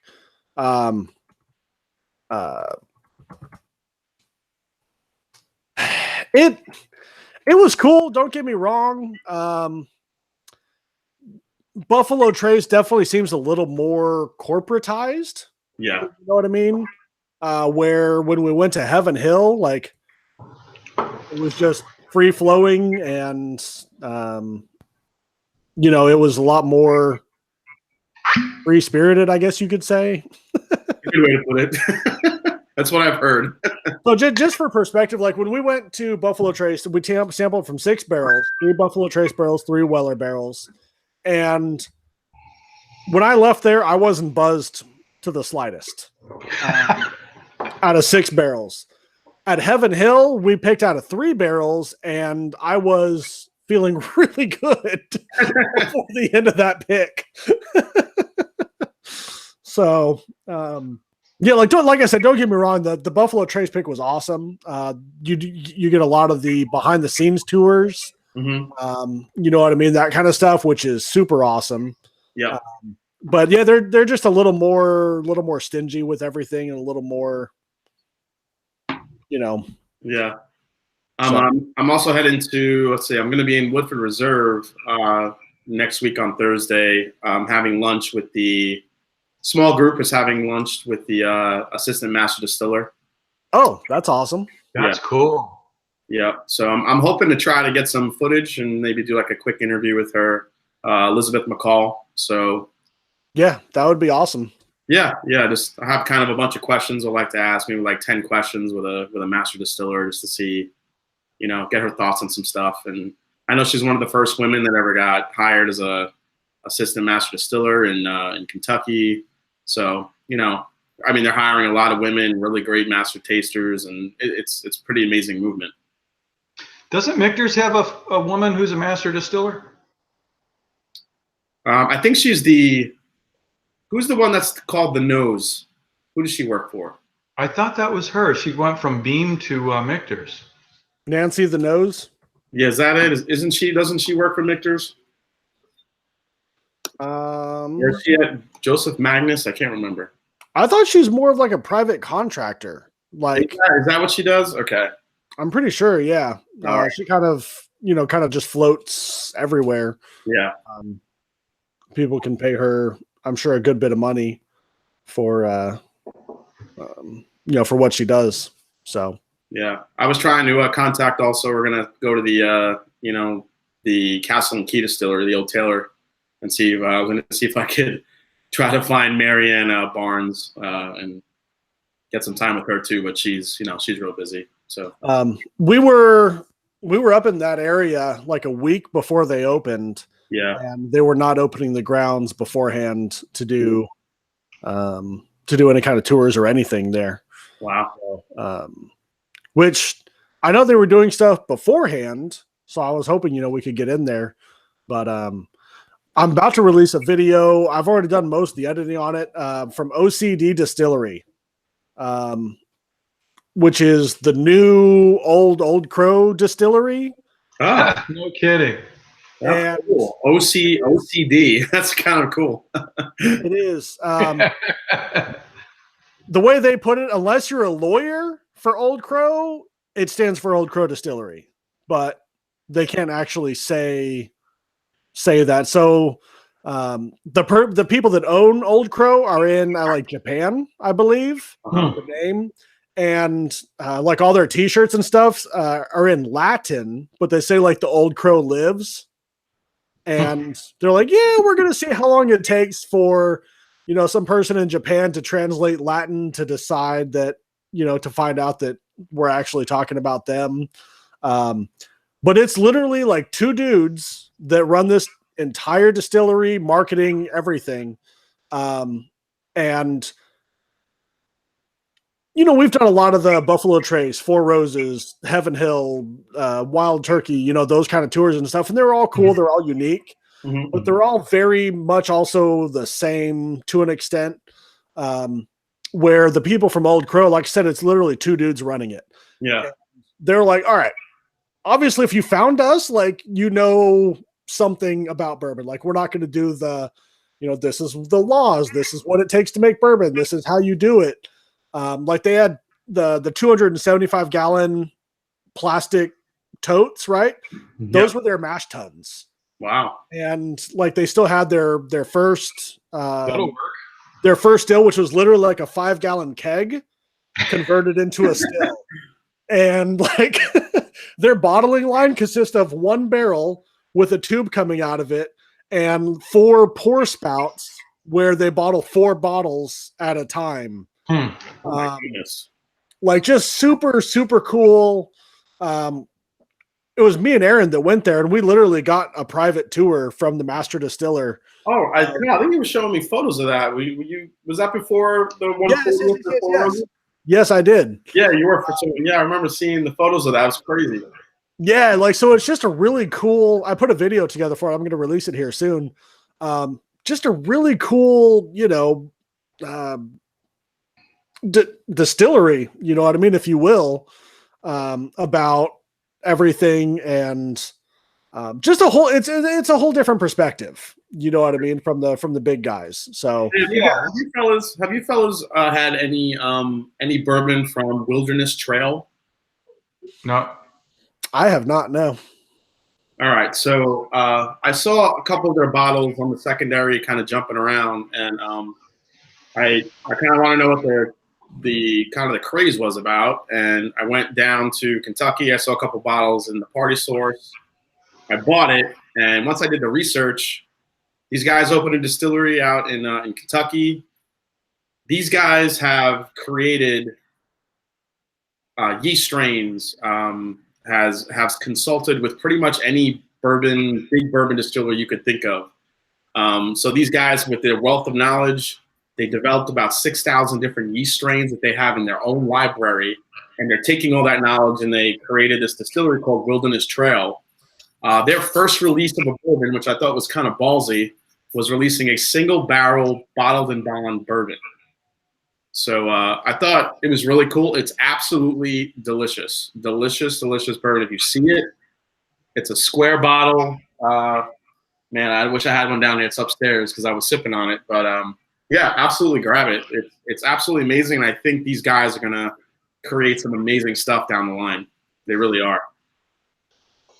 Wilderness Trail. Yep. It's this little store. It's a little square bottle with a big yellow label wrapped in the front. You can't miss it. Really, they have like I mentioned, they have the single barrel bottled and bond, and they also released a rye. But I think when that bourbon comes of age, if they age it longer, it's going to be amazing. Yeah.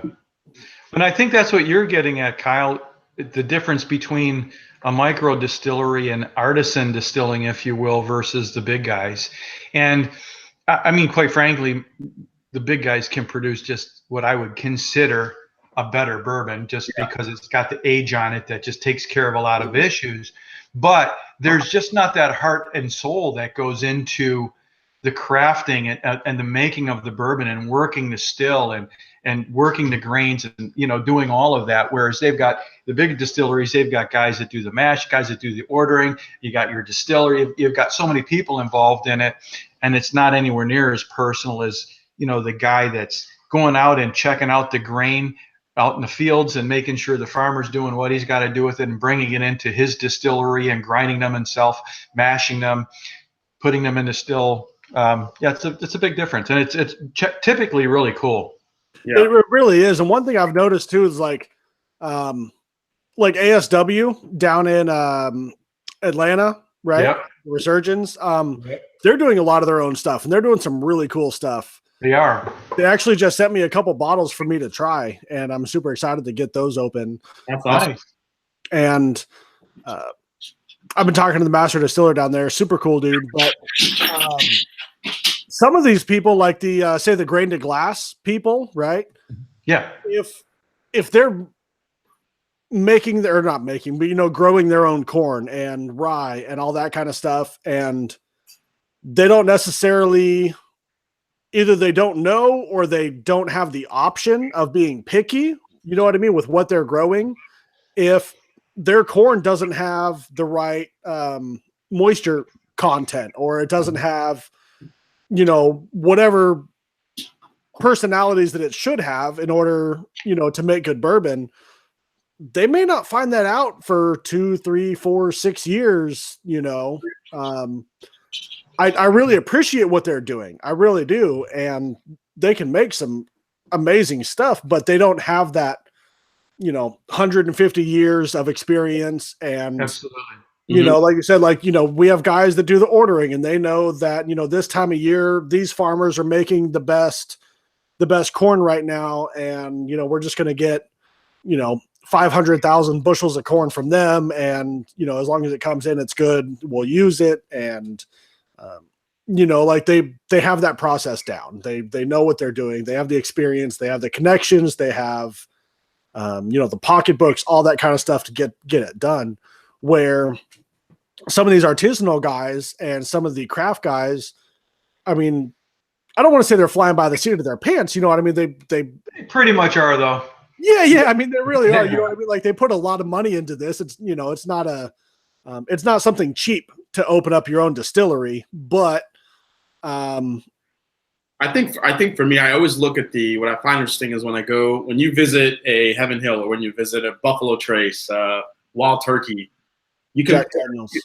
Yeah, Jack Daniels. When you walk into those rick houses and you see where those warehouses are, where the bourbon is aging, then you compare that to the new distilleries and see kind of they're aging in these brand new facilities. You always wonder if that plays an integral part in the flavor, like just those years of those barrels sitting in those rick houses. And then, for the old distilleries, that probably imparts a little bit of, that usual flavor that you find within each bourbon that you love. But the newer distilleries, they're building these brand new facilities, nice brand new rick houses where their stuff is aging. I don't feel like you're going to get the same type of, those types of flavors that you're used to. That's why I feel like the newer craft bourbons, I don't know, they just taste, I know it sounds weird, they just taste cleaner.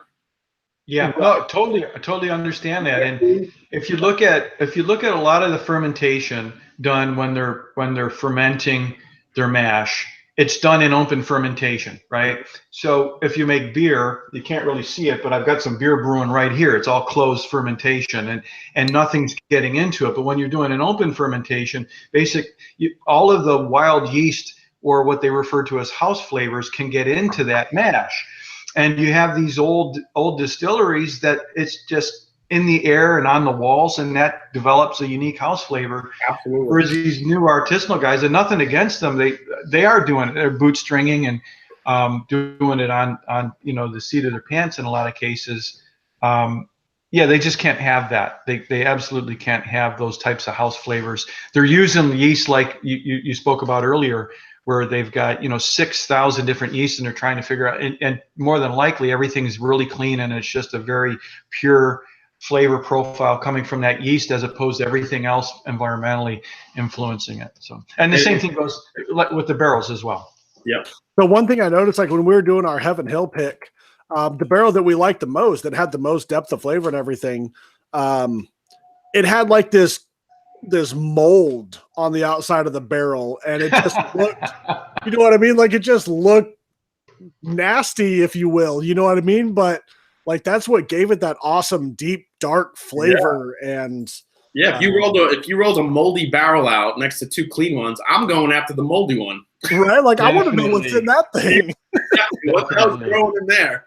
That thing's been around for a while. I want to know what's in there. Exactly. Yeah. So, anyway, guys, I really appreciate you coming on. Jim, do you have anything else? No, I'm good, man. I appreciate it. Thanks, Kyle. Yeah, nice for to sure. meet We've been on almost 2 hours now. So Wow. appreciate you guys coming on. All Same right. here. Nice to meet you, man. Take care. Thanks, Cheers. Kyle. Anytime, Jason. Thanks, Sure. Jim. Appreciate you. Thank you. Thanks. Take care. Yes, sir.